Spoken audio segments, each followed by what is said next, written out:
In the Kosovar village of Racak on January 15, 1999, Serbian-led security forces drove dozens of civilians out of their homes and marched them into the wooded mountains next to the village. There, international prosecutors say they killed 45 ethnic Albanians in a massacre that would change the course of the Kosovo War.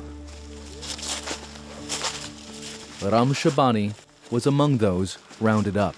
Unë kom ikë të poshtë. Ja ka nisë me gjuhë, tani më nolë qëto t'i konë. Te në mërome kom najtë qëto në që si lagu ma qevet. I mërove edhe kom najtë te në mërome. To kanë dua piskohëm, që apeti kanë rej edhe këto I kanë rej. Kanë bërtit, tere e ka dollë shpirtin. A day later, international monitors and journalists arrived in Racak and were shocked by what they saw. Among the dead were women and a child. The incident came amid the 1998-99 Kosovo War, as the ethnic Albanian province was fighting to break away from Serbia. The Yugoslav government said it killed mostly separatist fighters in Racak, who had earlier launched a deadly attack on Serbian police. But an investigation by the Organization for Security and Cooperation in Europe, the OSCE, called it the mass murder of ethnic Albanian civilians. From what I personally saw, I do not hesitate to describe the event as a massacre, obviously a crime very much against humanity. The killings in Racak sparked international outrage and hung over the peace talks that would soon take place in Rambouillet, France.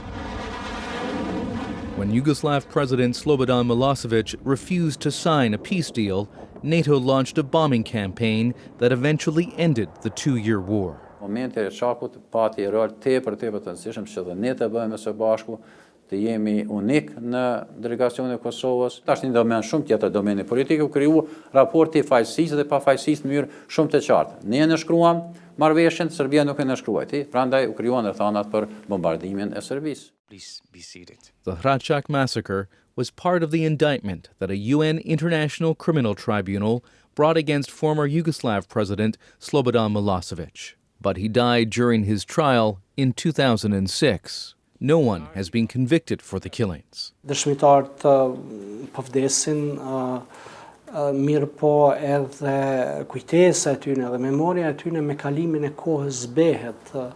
Ndërsa s'bëhet fjalë më për prova forenzike, për prova materiale. Pra, është jashtëzakonisht e vështirë për prokurorin që tash në një distancë kohore mas 20 viteve të gjej prova dhe ta ketë lehtë që ta ndërtojë një akt akuzë dhe ta mbrojë atë para gjykate.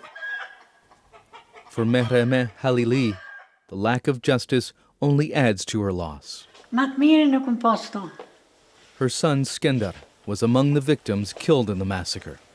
Mehreme says she'll never forget the moment when her husband told her that her son was dead.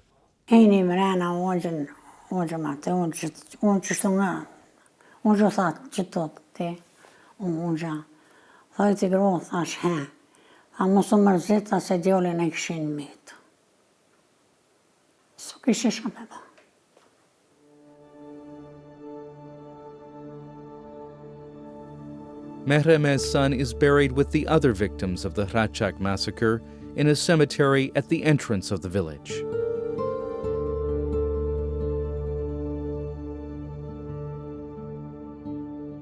Nearby is a statue of the OSCE monitor, William Walker, one of the first to alert the world to what he called the atrocity in Racak.